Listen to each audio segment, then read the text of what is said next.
अस्सलाम वालेकुम। कैसी है मेरी यूट्यूब फैमिली? उम्मीद करती हूँ आप सब ठीक होंगे। अल्हम्दुलिल्लाह से मैं भी ठीक हूँ जी। यहाँ मैंने मटन पाए चढ़ा दिए हैं और इन्हें तब तक बॉईल करूँगी जब तक इनका यानी साइडों पे झाग आ जाती है, तब तक करूँगी। और फिर इसका ये पानी सारा फेंक दूँगी। पहला पानी मैं बिल्कुल यूज़ नहीं करती। इसके बाद दोबारा मैं सालन बनाने के लिए ना तो जो तरीका होगा वो आपके सामने बताऊँगी। अच्छा, लहसुन, अदरक, एक टमाटर और एक प्याज, और इसमें जाएगा साबित गरम मसाला पोटली में, यानी एक तरह से यखनी वाला होगा। कुछ लोग इसको इतने टमाटर डाल देते हैं इसमें और फिर वो ना ऐसे लगता है जैसे पाए नहीं पके, सिर्फ पाए नहीं बने, यानी कहने का मकसद है पके हैं, कौरमा बना दिया जैसे। वो सारा ग्रेवी टाइप अजीब सा हो जाता है और इतनी रेडिश होती है जिसकी कोई हद नहीं। वो पाए का टेस्ट ही नहीं रहता। असल पाए जो है ना वो इस तरह नहीं बनते कि आप टमाटर डालते जाएं और भुनाई करते जाएं, और इस हद तक वो इतनी ग्रेवी वाले वो अच्छे नहीं लगते पाए। पाए हमेशा वैसे ही पाए हैवी होते हैं, तो इनको ऐसे बनाएं कि ये लाइट बने, ना कि इतने टमाटर मसाला डाल के उनको रेडिश करके तो उनका असल फ्लेवर ही ख़त्म कर दें और उनका सारा बिल्कुल वो पता ही ना चले कि कौरमा पका है या पाए पके हैं। मैं बनाती हूँ आपके सामने, और इसको मैं पहले अच्छी तरह बॉईल आ जाए फिर मैं ना इसका यानी छन्ने में छान लूँगी, फिर दोबारा मैं सालन के लिए रखूँगी इसको। अच्छा, इसको ना बॉईल करते हुए ना मैं नमक डालना भूल गई थी, जो कि बहुत ज़रूरी है। ये मैं डाल रही हूँ नमक, 1 चम्मच बहुत है। और अब इसको अच्छे से बॉईल होने दूँगी। ये देखें जी, सारा पानी ना अच्छे से बॉईल हो गया है और मेन मकसद था इसको ना अच्छे से वाश करना।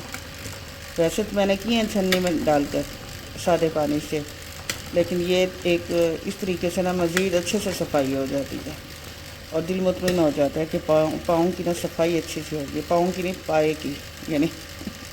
चलें जी, अब मैं इसको ना पानी, ये देखें मैं आपको दिखाती हूँ। इसमें ना मैं इसको ऐसे टूटी खोल के ना इसको गिरा दूँगी, ठीक है। फिर मैं इसको दोबारा रखूँगी सालन बनने के लिए। अब मैंने इसमें नमक, लहसुन, प्याज और टमाटर डाल दिए और साथ में मैं डालूँगी अदरक और साबित ज़ीरा। ये डालने के बाद ना अब मैं डालूँगी 1 चुटकी तकरीबन, ये अगर मैं हाथ में लूँ तो 1 चुटकी बनेगी, 1 चुटकी सौंफ और साबित सूखी धनिया। ये मैं बिल्कुल थोड़ी सी डालूँगी क्योंकि मैंने पिसी हुई भी इसमें डालनी है 1 चम्मच भर के। तो ये सिर्फ ऐसे जैसे यखनी के लिए बस 1 चम्मच भर के लाल मिर्च, और इसके बाद मैं अब इसको लगा दूँगी वेट। वैसे मैं वेट बहुत कम लगाती हूँ पाए को, इसे अपने उसमें बनने देती हूँ, लेकिन क्या वजह कि गैस का ना कोई भरोसा नहीं होता। आजकल तो मोटर में भी बहुत तंग कर रही है, ये ना हो कि दोपहर का सालन स्किप हो जाए। अब ये कम से कम 15 मिनट में वेट दूँगी इसको, फिर उसके बाद मैं इसे खोल के देखती हूँ, जब तक साथ साथ नाश्ते की तैयारी भी हो रही है। पाए मैंने फ़िलहाल उतार के यहाँ पर रख दिए हैं क्योंकि इस टाइम ना नाश्ते की बहुत ज़्यादा तलब हो रही थी, तो अंडे बॉईल किए हैं और चाय भी तैयार है। ये मेरा डेली का नाश्ता। चीनी दे दो, अगर कम हुई तो डाल लूँगी। ये देखेंगे मैंने ना इसके ऊपर से वेट हटा दिए। अब इसके लुक चेक करें।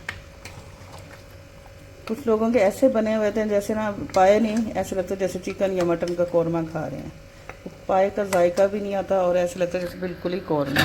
चलेंगे अब इन्हें मज़ीद गल तो ये गए हैं, लेकिन इनकी जो कहते हैं ना वो अच्छी सी लेस जिसे हम कहते हैं, पता नहीं आप लोग क्या कहते हैं, बहरहाल एक तार वो आ जाए, तब तक ये हल्की आंच पे पकते रहेंगे।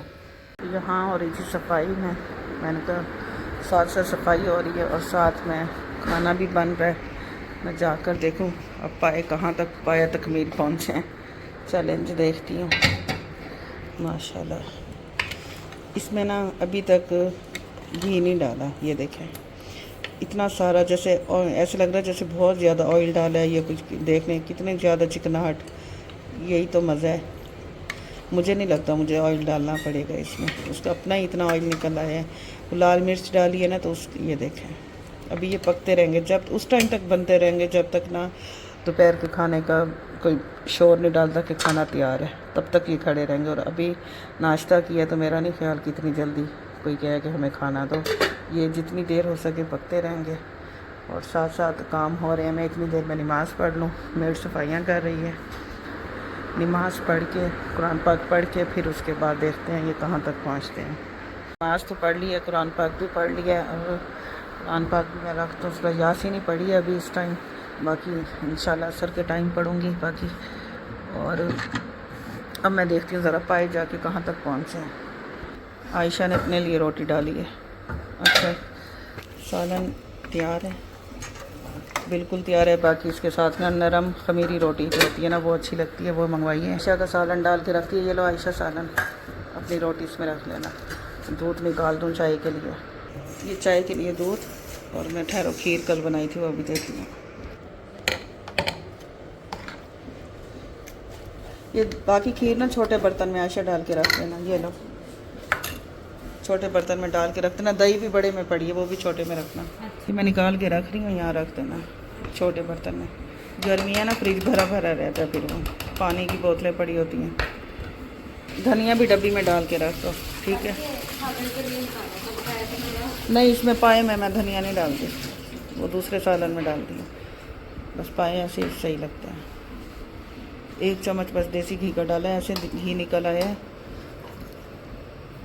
वो भी हमें आदत है ना घी डालने की सालन में, तो इनमें तो पाए में तो डालने की ज़रूरत ही नहीं होती। जी मैंगो तो मैंने काट के रखती हैं, शॉप पे भेजने हैं। और ख़मीरी रोटी जैसे ही आती है वो भी मैं पैक करती हूँ। साथ में सालन हल्की आंच पे गर्म हो रहा है और इसके बाद इसको इस बर्तन में डाल के शॉप पे भेज दूँगी। और जैसे ही ख़मीरी रोटी आती है फिर खाते हैं। और इंशाल्लाह ताला मिलते हैं आपके साथ नेक्स्ट व्लॉग में। उम्मीद करती हूँ आपको मेरा आज का व्लॉग पसंद आया होगा। और मुझे बताइएगा कमेंट सेक्शन में कैसा लगा आपका मेरा व्लॉग, और स्पेशली सीरी पाई कैसे लगे। हर किसी का बनाने का अपना तरीका होता है, मेरा अपना तरीका है, आप बहनों का अपना तरीका होगा। चलें जी, अल्लाह हाफिज़।